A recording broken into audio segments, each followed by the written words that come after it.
اعوذ باللہ من الشیطان اللعین الرجیم بسم اللہ الرحمن الرحیم الحمد للہ رب العالمین الصلاة والسلام علی اشرف الانبیاء والمرسلین خاتم النبیین ابی القاسم محمد اللہم صلی علی محمد وآل ثم الصلاة والسلام علی آلہ الاطہار و اہل بیتہ الطیبین الطاہرین المعصومین المظلومین الذین اذہب اللہ عنہم الرجس وطہرہم تطہیرا اللہم صلی علی محمد ولعنت اللہ علی منکر فضائلہم و مصائبہم و ولایتہم من یوم عداوتہم الی اليوم الدین اما بعد قال اللہ تبارک و تعالی فی کتاب قرآن کریم وقولہ الحق بسم اللہ الرحمن الرحیم یوم ندعو کل اناس بامامہم صلوات مولا کی ذات پہ ما صلی علی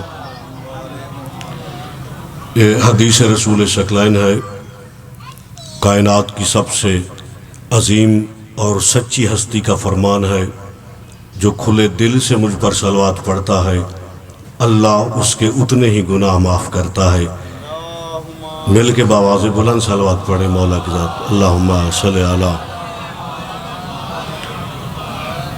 اس دربار سے بڑا اور کوئی بھی دربار نہیں ہے جہاں انسان اپنی حاجت لے کے جا سکے اور اپنی جھولی پھیلا سکے باقی کسی بھی دربار میں جا کے اپنے ہاتھ پھیلاؤ گے یا جھولی پھیلاؤ گے تو تحقیر اور توہین ضرور محسوس ہوگی یہ وہ دروازہ ہے یہاں آ کے ہاتھ پھیلاتے یا جھولی پھیلاتے تحقیر نہیں فخر محسوس ہوتا ہے ہم اس حسین کی بارگاہ سے مانگ رہے ہیں یوم عاشور اللہ بھی جس سے مانگ رہا تھا جس کو سمجھ آئی یہ میری بات کی ہر بندے کے لیے میں گفتگو نہیں کروں گا تھوڑا سا وقت میں نے پڑھنا ہے داد سے میں بھی پرباش ہوں زمانہ آخر چل رہا ہے کوئی پتہ نہیں کب کس کی سانس کی ڈوری ٹوٹ جائے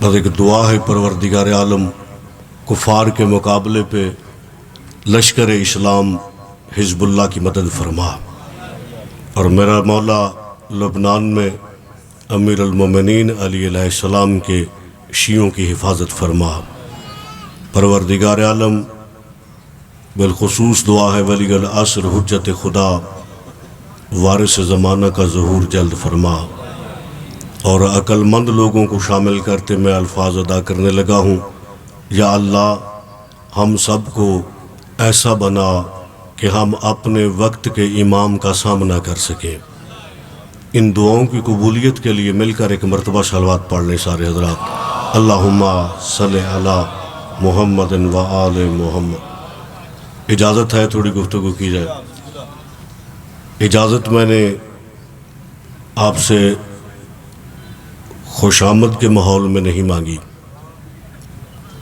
مجلس اعزا جو سننے کے لیے فرش اعزا پر تشریف فرما ہوتا ہے اس کی عزت اتنی زیادہ ہے کہ چاہے منبر پر کوئی فقیہ ہو کوئی مرجع ہو کوئی مجتہد اعظم کیوں نہ ہو کوئی بڑے سے بڑا استاد ہی کیوں نہ ہو اس کو سامنے بیٹھے ہوئے سے پوچھنا پڑتا ہے کہ آپ کی اجازت چاہیے بسم اللہ میرے بھائی تشریف لے آئے کہہ ہے کہ آج مجلس اعزاز سننے والا اپنے معیار کو کھو بیٹھا ہے مجلس اعزاز سننے والے کو اپنی قدر و قیمت کا آج اندازہ نہیں ہے کسی گھر میں مہمان آنے ہوں تو اس گھر کے نوکر انتظام کرتے ہیں کہ آج ہمارے صاحب کے مہمان آ رہے ہیں یہ مجلس اعزا یہ انتظام یہ بھائی نومی شاہ صاحب نے نہیں کیا. آپ جتنے بھی تشریف فرما ہو، آپ حضرت امام حسین علیہ السلام کے مہمان ہو، اور اس تیاری میں مصروف اللہ کے فرشتے رہے ہیں. یہ کہتے ہوئے ہم آج فرش عزا بچھا رہے ہیں اس لیے کہ ہمارے مولا حسین کے مہمان آ رہے ہیں. میں تھوڑا آپ کو جگا رہا ہوں کہ آپ کی عزت کیا ہے، آپ کا معیار کیا ہے. آپ بہت عظیم لوگ ہیں، میں نے تو 20-22 سالوں میں دیکھا ہے. اچھی بات یہی ہے کہ مجمع پر اپنی خطابت کو، اپنے الفاظ کو، اپنے فن کو مسلط نہیں کرنا چاہیے. عزت دار مہمان آنے آل محمد، میں آپ کو اپنے ساتھ ملا کے، کیونکہ زمانہ آخر چل رہا ہے اور یہ وہ دور ہے کہ جب اندازہ ہی نہیں کہ کب تمہیں ایک ہی چہرے میں 1.25 لاکھ نبیوں کی زیارت ہو جائے. میں نے پہلے قبلہ زین العابدین نقوی صاحب تشریف فرما ہے، سارے میرے لیے نہایت محترم واجب الاحترام. میں دنیا خطابت سے نکل کے آپ کے ساتھ روحانیت والی گفتگو کرنا چاہتا ہوں، اور میری عادت ہے میں کبھی بھی بار بار تنگ نہیں کرتا. سر اٹھاؤ دیکھو، وہ نماز نہیں رہتی جس میں دھیان ادھر ادھر ہو جائے، اور یہ وہ نماز ہے جس کی وجہ سے اللہ مصلی والی نماز قبول کرتا ہے. ذہن بیدار رکھنا، دماغ کی کھڑکیاں کھول کے میری بات کو سننا. مجھے داد نہیں چاہیے، مجھے اپنا پیغام پہنچانا ہے، اور آج آپ نے یہاں سے اپنا سبق یاد کر کے اٹھنا ہے. میں شروع یہاں سے کرتا ہوں. کربلا معلی میں یوم عاشور، یہ جو 9 لاکھ اکٹھے تھے، بندہ کہنا ان کو تو بندگی کی توہین ہے. یہ نمازی بھی تھے، روزہ دار بھی تھے، قاری بھی تھے، اور کچھ ان میں سے صرف حاجی نہیں الحاج بھی تھے. لفظ آپ کو یاد ہوگا نا میرے بھائی؟ تھوڑا سا میں نے پڑھنا ہے لیکن آپ کو یاد کرا کے، تاکہ آپ سبق یاد رکھیں کہ مجلس اعزاز سے ہمیں سیکھنا کیا ہے. فن مسلط کر کے چلے جانا یہ کوئی بڑی بات نہیں ہے. اپنی ڈیوٹی نبھانا، اور آپ کی ڈیوٹی ہے میں جو بول رہا ہوں اس میں آپ نے خیانت نہیں کرنی، اس کو وصول کرنا ہے اور یاد کرنا ہے. ٹھیک ہو گیا میرے بھائیو؟ میں ایک نام لیتا ہوں، لانتی ہے، شمر. آغا صاحب بھی تشریف ہے، وہ نمازی تھا جی، روزہ دار بھی تھا، الحاج تھا. بلکہ لکھا ہے کہ جب وہ کعبہ میں جاتا تو بیت اللہ کا طواف کرتے، اس کے اوپر ایسی رکت طاری ہوتی تھی کہ آس پاس کا ماحول بھی سوگوار ہو جاتا تھا. جتنے بھی تھے امام کے قتل سے پہلے ان کی ایک ہی آواز تھی، جلدی کرو پھر نماز ادا کرنی ہے. یہی کہہ رہے تھے شریف. بڑی قیمتی گفتگو ہے جو میں آپ کے حوالے کرنے لگا ہوں. ان کا یہ کہنا کہ جلدی کرو پھر نماز بھی ادا کرنی ہے، اس کا مطلب یہ ہے کہ وہ نمازی تھے. جو بات اب میں سمجھانا چاہتا ہوں آپ کو، سمجھدار لوگ ہیں، نمازی بھی تھے، روزہ دار بھی تھے، الحاج بھی تھے، قاری بھی تھے، لیکن پھر بھی ہم جب ان کا نام لیتے ہیں تو ان پہ لعنت ہی بھیجتے ہیں. اس کی وجہ کیا ہے؟ کیا آپ کہنے، آپ کے میں چہرے دیکھ رہا ہوں، جو اطمینان، جو سنجیدگی مجھے چاہیے تھی وہ چہروں پہ نظر آ گئی ہے. جناب علی نمازی بھی تھے، روزہ دار بھی تھے، حاجی بھی تھے، متقی، پرہیزگار. اے بیٹا اس کو جگاؤ ذرا. اچھا یہ آپ جو سو رہے ہو اس میں آپ کے بدن کی کوئی غلطی نہیں ہے. کتابوں میں لکھا ہے بعض اوقات ادھر سے مجلس اعضاء کا آپ انتظام کرو تو موسم بگڑ کر سارے نظام کو درم برم کر جاتا ہے. اس میں مجلس اعضاء کو شیاطین کی نظر بد لگتی ہے. بہترین عالم دین میرے پہلو میں تشریف فرما ہے، اور جب کوئی مجلس اعضاء میں سو رہا ہوتا ہے تو میرے صادق امام کا فرمان ہے وہ خود نہیں سو رہا ہوتا، اس کے اندر سے غفلت والا کتا بیدار ہو جاتا ہے جو اس کو ذکر آل محمد میں محو نہیں ہونے دیتا. اب میں اشارہ نہیں کروں گا، تھوڑا بیدار رہ کے، مجھے ایسی سنجیدگی چاہیے. آپ راضی بیٹھے نا؟ بات ذہن میں ہے وہ روزہ دار، حاجی، نمازی، قرآن پڑھنے والے، لیکن نتیجہ کیا؟ لعنت حصے میں آئی. دیکھیں نماز بھی پڑھتے ہیں، روزہ بھی رکھتے ہیں، حج بھی کرتے ہیں، پھر لعنتی کیوں ہیں؟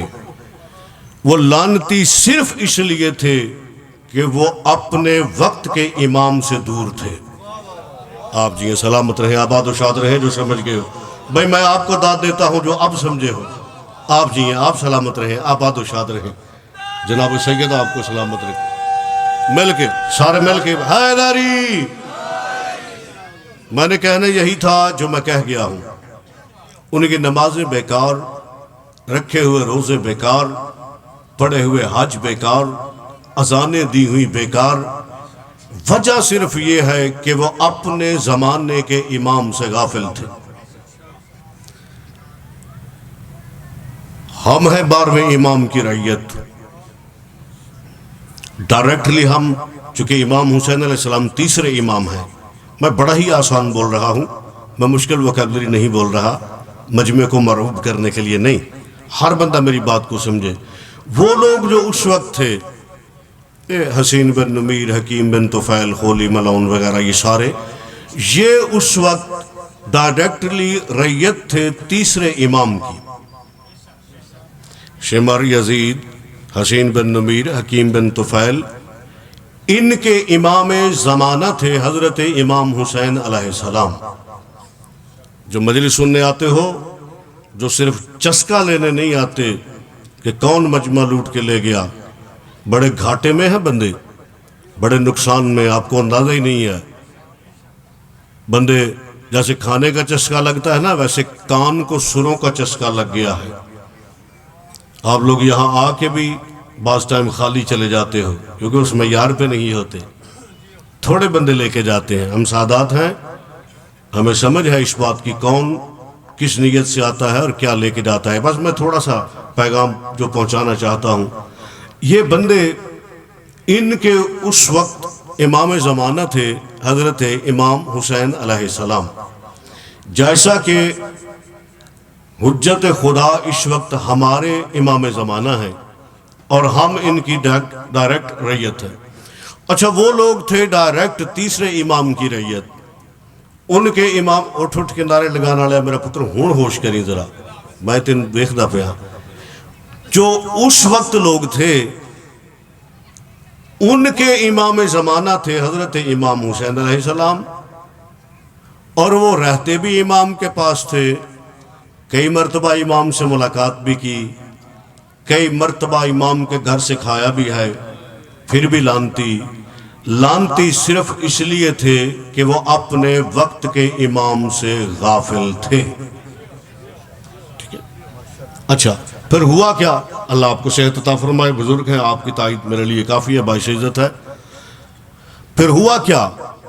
یہ لوگ اپنے زمانے کے امام سے دور ہٹتے گئے. ایک فرمان کو چھوڑا، دوسری بات کو چھوڑا، تیسرے فرمان کو بھلایا، امام کی شخصیت کو نظر انداز کرنا شروع کیا. یہ اپنے زمانے کے امام سے دور ہوتے ہوتے اتنا دور نکل گئے کہ اپنے ہی امام زمانہ کے قتل کو انہوں نے معمولی کھیل سمجھا. سمجھ آ رہی ہے نا میری بات کی؟ میں چہرے دیکھ رہا ہوں. میں جو روحانیت چاہتا تھا میں وہ محسوس کر رہا ہوں. اب آخری کلمات میں آپ تک پہنچانے لگا. جرم نہیں میں نے کہا، وہ جرم نہیں سمجھتے تھے۔ شاہ صاحب انہوں نے اپنے ہی زمانے کے امام کے گلے پہ خنجر چلانا جرم نہیں، یہ ایک الگ بات ہے، پڑھے لکھے تشریف فرما ہو، معمولی کھیل سمجھا۔ وجہ کیا ہوئی؟ وجہ صرف یہ ہوئی کہ وہ اپنے امام کی بات ماننا چھوڑ گئے تھے، اپنے زمانے کے امام کے قول کو تسلیم نہیں کرتے تھے، اپنے زمانے کے امام کو یاد نہیں رکھتے تھے۔ اچھا، یہ جتنے لوگ تشریف فرما ہو، بول کر مجھے جواب نہیں دینا، میں پہلے خود اپنے گریبان میں منہ ڈالتا ہوں، پھر آپ اپنے آپ سے خود اپنا حساب کرنا۔ کل پچھلی رات ہم سارے بندے سوئے تھے تو اٹھے ہیں نا؟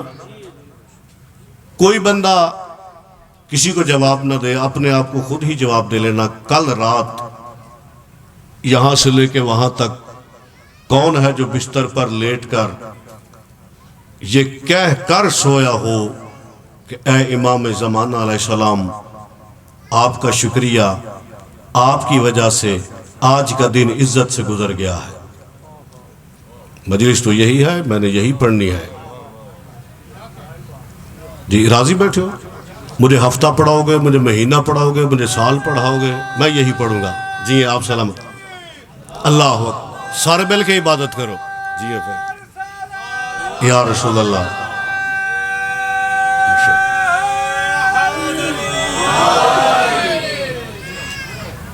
ماشاءاللہ۔ جی آپ سلامت رہے، مولا آپ کی زندگی کرے، آپ کا راضی ہو جانا کافی ہے۔ سارے راضی بیٹھے ہو؟ میں نے جو کہا ہے میں پھر دہرانے لگا، میرا سلام ہے آپ کو۔ کل رات بستر پہ لیٹ کر کون ہے جو یہ کہہ کر سویا ہو اے میرے وقت کے امام، آپ کا شکریہ، آپ کی وجہ سے آج کا دن عزت سے گزر گیا ہے۔ کوئی اس بات کی گہرائی کو سمجھے، یا صبح اٹھ کے کوئی کہے مولا کل کی طرح آج پھر میں بھی اور میرا گھر بھی آپ کے حوالے۔ اچھا، یہ بندے دعا کرتے ہیں یہاں پہ، بہت ساری دعائیں کرتے ہیں لوگ، اور دعا قبول نہیں ہوتی بعض اوقات۔ اس کی وجہ کیا ہے؟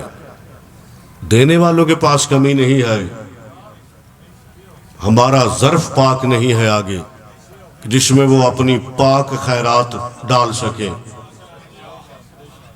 ایسے زواری پہ جاؤ، خاک شفا لے آؤ، جتنی مرضی کھاتے جاؤ، بندے صحت یاب نہیں ہوتے۔ میرے معصوم امام کا فرمان ہے، جب کوئی میرے بابا حسین کی تربت کی خاک اٹھا رہا ہوتا ہے، اس کا ظرف دیکھ کر اللہ فرشتوں کو حکم دیتا ہے، اس کا ظرف پاک ہے تو صرف خاک نہیں شفا بھی جانے دو۔ جس کو سمجھ آئیے، جملہ تمام کرنے کی ضرورت ہی نہیں ہے۔ اور اگر ظرف پاک نہیں ہے تو اللہ کہتا ہے شفا حسین کے در پہ ہے، خاک جانے دو۔ آپ جی سلامت رہو، میں لگے پوری قوت سے حیدری۔ اچھا، میں دھیرے دھیرے سکون سے لگا ہوا ہوں، چونکہ مجھے بہت سکون ہو رہا ہے۔ میں مجلس ہی وہ پڑھتا ہوں جب میرا دل اطمینان میں ہو۔ آپ اس طرح سے مجلس سنیں، یہ بات ذہن میں رکھ کر کہ ہمیں ہمارے وقت کے امام سن بھی رہے ہیں اور دیکھ بھی رہے ہیں۔ میں یہاں پہ حدیث پڑھ دیتا ہوں، میرے امام کا قول برحق ہے، میرے شیعو یاد رکھنا، میں تمہارا وقت کا امام تمہیں کبھی بھی تنہا نہیں چھوڑتا۔ اگر تم اکیلے ہو تو یہ نہ سمجھنا کہ میں اکیلا ہوں، تمہارے ساتھ تمہارا دوسرا، میں تمہارا زمانے کا امام ہوں۔ ارے شاہ صاحب، یہ حدیث غیور بھائی تشریف فرما ہے، شاعر لوگ ہیں، شاداب اذہان کے مالک۔ اس حدیث کے دو ترجمے ہیں۔ ایک تو امام نے اپنی رعیت کو یہ سمجھایا ہے کہ کبھی بھی میرے غیبت کے زمانے میں پریشان نہ ہونا، اداس نہ ہونا، میں تمہارا امام تمہارے ساتھ ہوں۔ دوسرا اس کا پہلو یہ ہے کہ اگر کوئی ہمارا شیعہ چھپ کر بھی گناہ کرنے لگے تو یہ بات ذہن میں رکھنا، تمہارے گناہ کا گواہ وہ ہے جس کے ہاتھ میں تقدیر کا قلم ہے۔ بھئی ہم خود ترستے ہیں کوئی مجمع ملیں جن سے ہم یہ باتیں کریں، وہ تقریریں بڑی آتی ہیں ہمیں بھی، میرے استاد کا نام سن کے مجمع اچھل جاتے ہیں، شہید حق کے زہرا قبلہ سرکار علامہ ناصر عباس صلی اللہ مقامہ، مجھے تو ہر لفظ یاد ہے ان کا، لیکن میں رخ کیوں بدل گیا ہوں؟ سمجھ آ گئی ہے آگے قبر ہے، میدان حشر ہے، حساب دینا ہے ایک ایک لمحے کا۔ اپنے وقت کے امام کو یاد رکھیں، امام اتنے لاجپال، اتنے کریم، اور آپ علماء سے دور ہو گئے ہو، یہاں سے علم ملتا تھا، ادب ملتا تھا، اب یہاں پہ آپ کو جب کوئی آواز سنائی دیتی ہے تو آپ کا ذہن فوراً فلم انڈسٹری انڈیا پہنچ جاتا ہے۔ ہم بھی سمجھتے ہیں ان باتوں کو، یہ علم و ادب کا ممبر، لیکن یہاں سے علم و ادب ملتا ہی رہے گا کیونکہ آل محمد کریم ہے، لاجپال ہیں، صاحبان عقل و معرفت۔ میں یہاں پہ سمیٹنے لگا ہوں آخری 5-4 منٹ۔ امام کتنے کریم اور لاجپال ہیں ہمارے زمانے کے امام، ہمارے مولا ہم سے کیا کہتے ہیں کہ ہماری اوقات کیا ہے، کتنے گناہگار ہیں، کتنے عیبدار ہیں، لیکن امام کیا فرماتے ہیں؟ مولا اتنا پیار کرتے ہیں، میرا باپ امام اپنی رعیت سے اتنا پیار کرتا ہے، میرے امام کا فرمان پاک ہے، مولا فرماتے ہیں میری رعیت رات کو بستر پر لیٹ کر مجھ سے ایسے باتیں کیا کرو جیسے بیٹا باپ سے کرتا ہے۔ جس کو امام کی اس کریمی پر یقین ہے، میں ایک نسخہ تمہیں بتاتا ہوں، دل چاہتا ہے کہ کوئی اپنے زمانے کے امام کے بدن کو چھو لے، جس کا دل چاہتا ہے کہ اپنے زمانے کے امام کے بدن کو چھو لے۔ نسخہ بڑا آسان ہے، آپ دیکھیں گے تو پھر اب آپ کو سمجھ آئے گی۔ لوگ اکثر ایک دوسرے سے سلام لیتے ہیں، دیکھیں گے تو پھر آپ کو اس فرمان کا ترجمہ سمجھ میں آئے گا۔ سلام لیتے ہوئے لوگ ایک ہاتھ سے مصافحہ کرتے ہیں، ایسے ہی ہے۔ جب کوئی ایک ہاتھ سے مصافحہ کرتا ہے تو علم و ادب کی دنیا کے مطابق سب سے پہلے نتیجہ تن اس کے اندر کا بدتمیز باہر آ جاتا ہے۔ شاہ جی کتھے جا کے گفتگو کریے، کنا لوگوں نے سمجھائیے۔ جس کی رگوں میں حسینیت کا خون ماں کے مقدس دودھ کی طرح حل ہو کر گردش کر رہا ہے، جس کے پاس جتنی آواز ہے صرف کر کے دونوں ہاتھ اوپر بلند کر کے نعرے حیدری، اور کوشش کرو اپنے پیر کا نام گھبرا کے بولے جس کے پیر نے اس کو کہیں نہ کہیں شرمندہ کیا ہو۔ ہمارا پیر فرار نہیں ہے، ہمارا پیر حیدر کرار ہے۔ اپنے پیر کا نام ڈر کے گھبرا کے بولے جس کے پیر میں کوئی کمی ہو۔ ہمارے پیر میں کمی نہیں ہے، کیونکہ کمی کمیوں میں ہوتی ہے۔ ابو طالب کا بیٹا کمی نہیں ہے، وہ رئیس عرب و عجم ہے۔ مل کے نعرے حیدری۔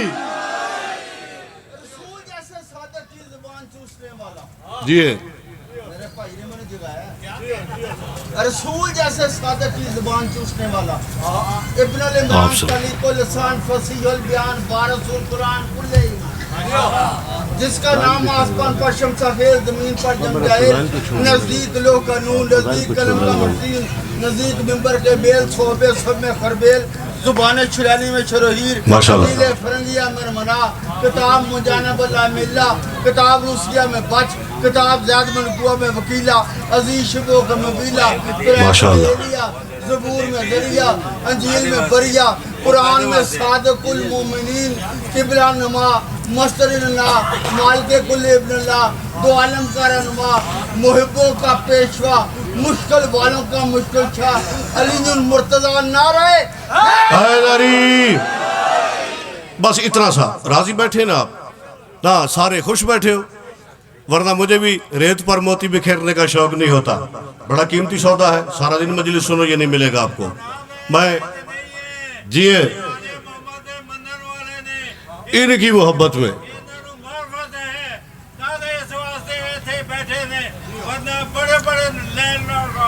کیا بات ہے. ان کی عزت میں پہلے بتا رہا ہوں کہ یہ سب سے زیادہ عزت دار لوگ یہ ہیں جو مولا حسین کے مہمان ہیں. ان کی عزت ہر شخص سے زیادہ ہے کیونکہ یہ اس دروازے سے جڑے ہیں جس دروازہ پر ملائکہ آ کے بیٹھنا فخر محسوس کرتے ہیں. تو بات میری ذہن میں ہے, بس میں یہاں پہ تمام کرنے لگا ہوں.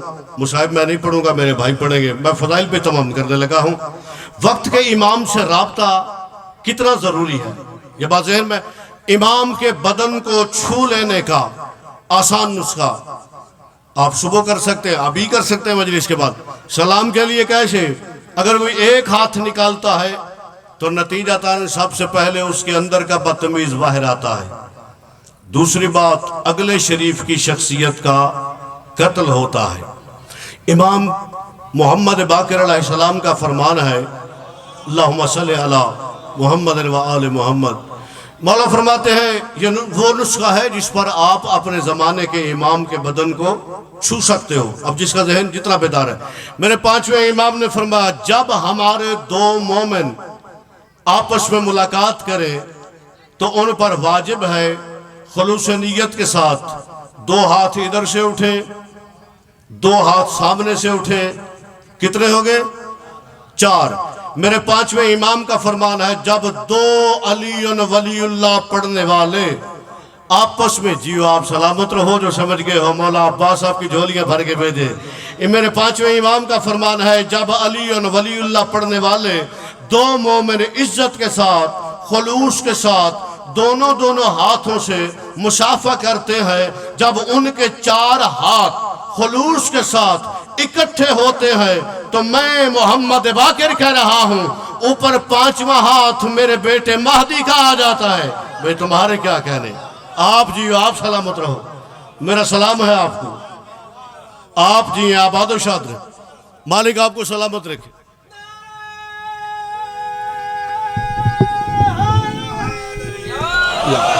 بس آخری فکرہ تمام یہیں پہ راضی بیٹھے نا آپ کی خوشی دیکھ کے.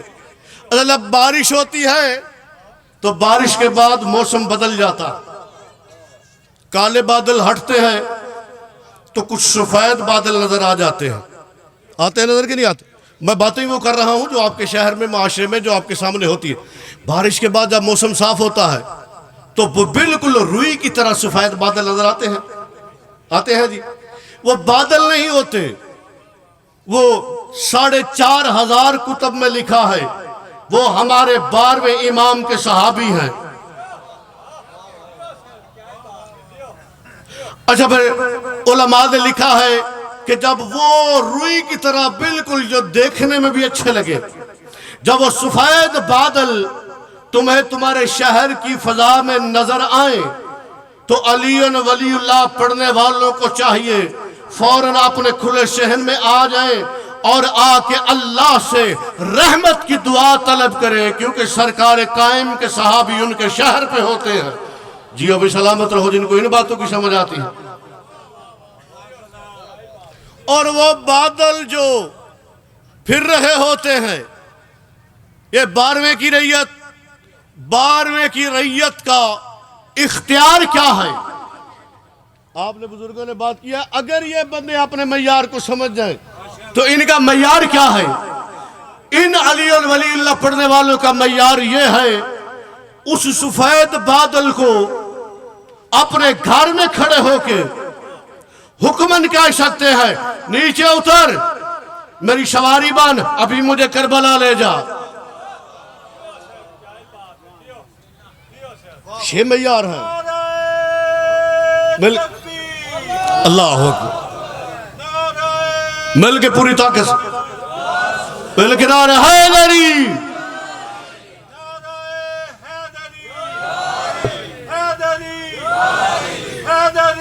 یا علی یا علی یا علی یا علی یا علی یا علی زندہ باد زندہ باد مرد آباد مرد آباد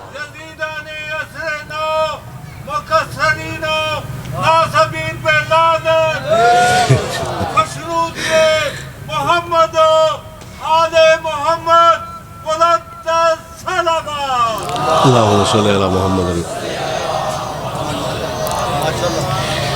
چلے میں دیکھیں مکسر لفظ ہے ہی کوئی نہیں، یا مومن ہے یا کافر ہے. اِنَّا هُدَيْنَاهُ سَبِيلًا اِمَّا شَاكِرًا وَإِمَّا كَفُورًا. بھی آپ کے کیا کہنے، یقین مانے ایسے بندے ملے تو لطف آتا ہے. مکسر کوئی شاہی کوئی نہیں جی. یا کوئی مومن ہے، آپ کے کیا کہنے جو سمجھتے ہو، یا کوئی مومن ہے یا کوئی کافر ہے. میں جڑی گال سمجھانا چاہنا، یا کوئی مومن ہے یا کوئی کافر ہے. اللہ قرآن میں کہہ رہا ہے اِنَّا هُدَيْنَاهُ سَبِيلًا اِمَّا شَاكِرًا وَإِمَّا كَفُورًا. ہم نے اولاد آدم کو صراط مستقیم دکھا دی ہے. اب صراط مستقیم پہ چل کر اللہ کا شکر گزار بندہ بنا رہے، یا صراط مستقیم کو چھوڑ کے کافر ہو جا. لوگوں نے پوچھا یا رسول اللہ صراط مستقیم کیا ہے؟ پیغمبروں کے سلطان نے فرمایا صراط مستقیم علی ابن ابی طالب ہے. اب کوئی علی پہ قائم ہے تو مومن ہے، علی کو چھوڑ گیا تو کافر ہے. درمیانی لفظ کوئی نہیں ہے. آپ جی اللہ آپ کو صحت عطا فرمائے. علی حق ہے، جہاں علی ہے وہ حق ہے، جہاں علی نہیں ہے وہ حق نہیں ہے. اللہ اکبر. جلدی سے مجھے ٹائم دینا. علی حسین بیٹا ہے، علی باپ ہے. مسجدوں میں سب سے بڑی مسجد نبوی ہے. نمازوں میں سب سے بڑی نماز محمد مصطفیٰ کی ہے. نماز کا افضل ترین رکن سجدہ ہے. محمد سجدے میں ہو.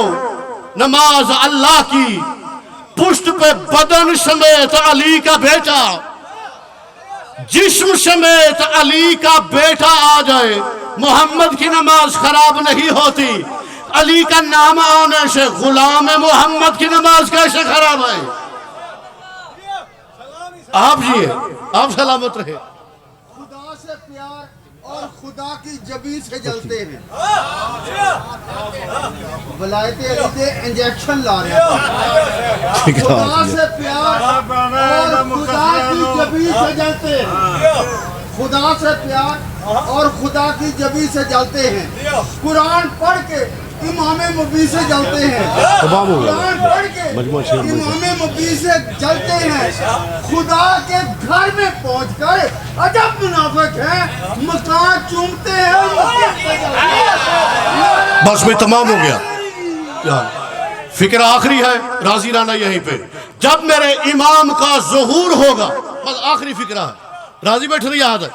آخری فکرہ جب میرے مولا کا ظہور ہوگا، جو ہوں گے وہ تو صف میں شامل، جو امام کے انتظار میں دنیا چھوڑ گئے، ان کی قبروں پہ فرشتے آئیں گے. سلسبیل کا پانی جیے لکھوی صاحب، جنت کا لباس، گھوڑا، تلوار. مومن کی قبر پہ ہاتھ رکھ کے کہیں گے قبر سے نکل. مومن قبر سے نکلے گا، کہیں گے یہ تازہ پانی ہے، غسل کر، نیا لباس پہن. مومن غسل کرے گا، نیا لباس پہنے گا، پھر دیکھے گا تندرست گھوڑا، چمکتی تلوار. فرشتے کہیں گے غسل کیا ہے، نیا لباس پہنا ہے، اس گھوڑے پہ چڑھ، تلوار ہاتھ میں لے اور جا کے اس کی بادشاہت دیکھ جس کے انتظار میں دنیا چھوڑ آیا تھا. جیو سلامت رہو. بس رستہ دینا میں منبر چھوڑنے لگا ہوں. مالک آپ کو سلامت رکھے. امام زمانہ کے لشکر پر لشکر شیاطین اتنا حملہ کرے گا کہ میرے 12ویں امام کے لشکر کی پنڈلیاں فرات کے پانی میں بھیگ جائیں گی. پھر فرات کے کنارے کو خیبر کا میدان بنا کے پہلے محمد کی طرح آخری زمانے کا آخری محمد پڑے گا. ناد علی مظہر العجائب. علی اپنی زلفوں کو جھٹکا دے کے اپنی اپنی قبر کو چیر کر تراب سے ابو تراب باہر آئے گا، اپنی ذوالفقار کو ہاتھ میں لے کے اپنے بیٹے مہدی کے لشکر کی مدد کے لیے پہنچے گا، کافیوں کے سر تن سے جدا کرے گا، باقی جو بچ جائیں گے ان کو اپنے دلدل کی دم سے باندھ کر اپنے بیٹے مہدی کے قدموں میں پھینک کر ایک ایک کی گردن پہ تلوار کی نوک رکھ کے پوچھے گا، ذرا میرے اس بیٹے کے سامنے مکر کر بتاؤ، کیا تم نے میرے بارے میں نہیں سنا تھا؟ پالان کے منبر پہ رسول نے کہا تھا من کنت مولاہ فہذا لدار حیدری۔